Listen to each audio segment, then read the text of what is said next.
One of the many formulas to the success of the mission of the Messenger sallallahu alaihi wasallam was his high level of personal discipline coupled with a sense of concession, allowance and accommodation for others. Sadly, we want to adopt leniency for ourselves and impose harsh verdicts on others, and Allah forbid we driving people away from the deen. I cannot and will not forget this American revert. He said, I walked into a masjid 3 years after my shahada, a prominent figure, and I don't want to mention his name. And as I entered into the masjid, a brother pastor remarked, what kind Muslim is this with long hair like this? He said, I went back home, and I'm telling you, Sheikh, from the day I became a Muslim, I was never tempted to leave Islam more on any day than that day. But the tale gets more intriguing. I debated at home, do I abandon Islam or do I hold on? Allah guided me, Allah rescued me. I shaved my hair because I was on a guilt mission. I stopped attending the masjid. Few days later, I mastered the courage to attend the masjid. Then I decided to study Islam, only to discover that the Messenger sallallahu alaihi wasallam had long hair. Even if you are strict on yourself, the teachings and the temperament of Islam and the legacy of Muhammad sallallahu alaihi wasallam is not to be strict on others. When something is principally permissible, don't be harsh in prohibiting it.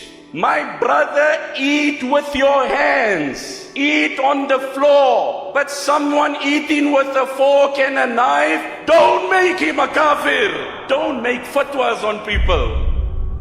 Oh man, Imam Ghazali, وَكُنْ كَالْمُؤْمِنِ يَطْلُبُ الْأَعْذَارِ وَلَا تَكُنْ كَالْمُنَافِقِ يَطْلُبُ الْعُيُوبِ. Be like a believer who looks for an excuse, and don't be like a munafiq who's searching for a flaw.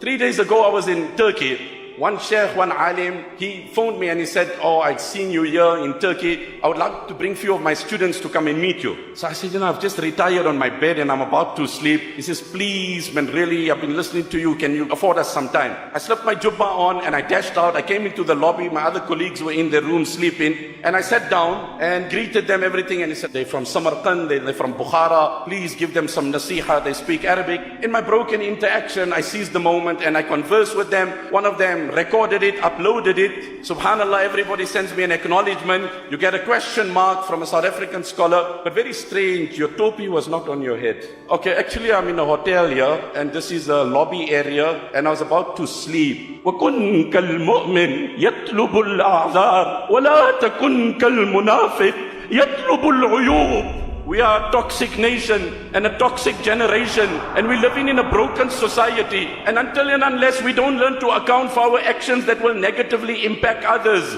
we will remain where we are.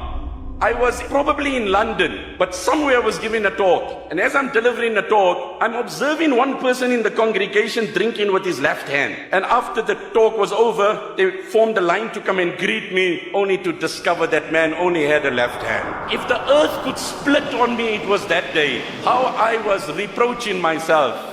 Be cognizant, be accommodating, understand the context of people. The hadith is in Bukhari. Jabir ibn Abdullah radiallahu anhu narrates it. He says that Sayyidina Mu'adh radiallahu anhu used to lead us in salah. One day he came and he read a long rak'at. One person broke away from the salah and he offered a short prayer.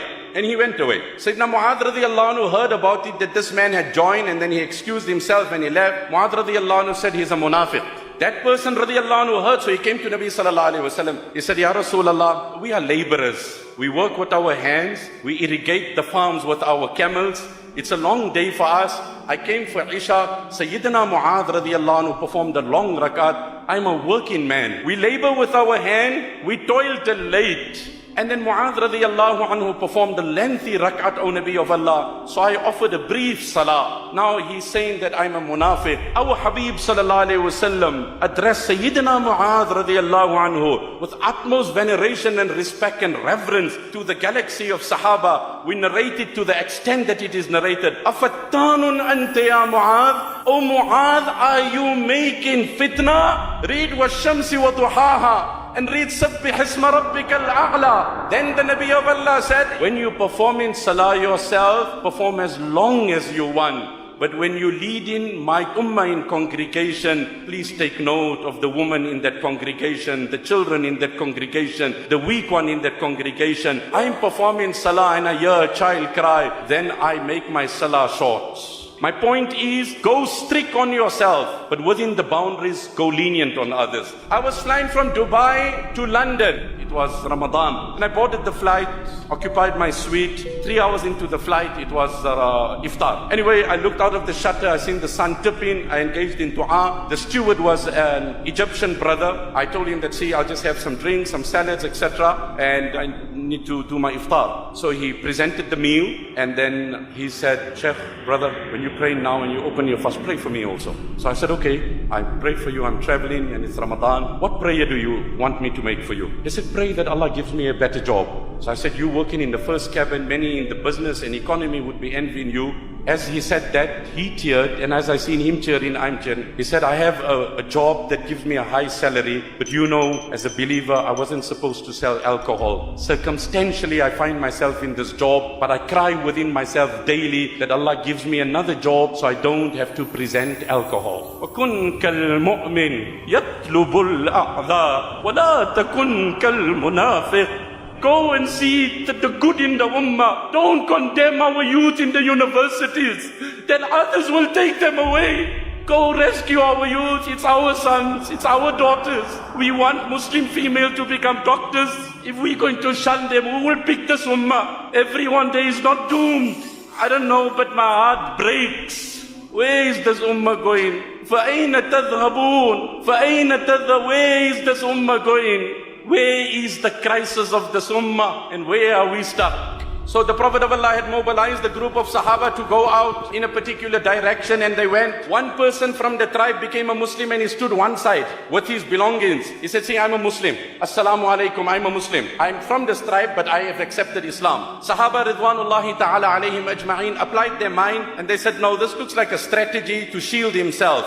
And they struck at him. And then of course, they came back and they narrated the whole incident to the Prophet sallallahu alayhi wasallam. And then Allah revealed the verse. Ya ayyuhalladhina amanu idha darabtum fi sabilillahi fatabayyanu. Investigate. Don't pass judgment. وَلَا تَقُولُوا. And don't say, لِمَنْ أَلْقَى إِلَيْكُمُ السَّلَامِ. He's offering peace. Don't tell him, لَسْتَ مُؤْمِنًا. Do not say to someone who says to you he's a Muslim, you're not a Muslim. كَذَلِكَ كُنْتُم مِّن قَبْلُ. You were like this before. فَمَنَّ اللَّهُ عَلَيْكُمْ. Allah had mercy on you. This is how you were before. Remember where you were. A brother came to me, he said, isn't but the stunned meat is not good? I said, of course, it's not an ideal situation. Absolutely. I said, brother, how long are you eating pure, organic, unstunned? He said, 2 years. And I said, prior to that? He said, Allah forbid, I was even eating haram. I said, the ummah is where you were. The ummah is where you were. Together we hold them, together we love them, together we encourage them that they can realize the beauty, bring in extreme discipline on ourselves, and within the bounds of Sharia, trying to win their confidence. Consider others to be true Muslims, fear hypocrisy for yourself. Doubt your ikhlas, trust the ikhlas of others. Then we move in. Then we're going ahead. I'm saying open your arms up, bring a discipline in you. Don't judge any person. Someone said it so beautifully. Allah has concealed whose actions are accepted. So every one of us remains in a state of panic till we die. I don't know where I stand, my brother. You don't know where you stand. You completed the exams, but you don't know the result. وَجَعَلَ الْعِبْرَةَ بِالْخَوَاتِيمِ لِأَلَّا يَغْتَرَّ أَحَدٍ. And Allah has made the judgment on your last action so nobody becomes arrogant in his life. Allah said, I will decide al-ibratu bil khawa. How did you die? What was your last words? Allah has made the final result on how we die. So nobody can lift his head high, because I don't know where my death will find me, and you don't know where your death will find you. Allah, you grant us ease, Allah. Allah, you grant unity to this ummah.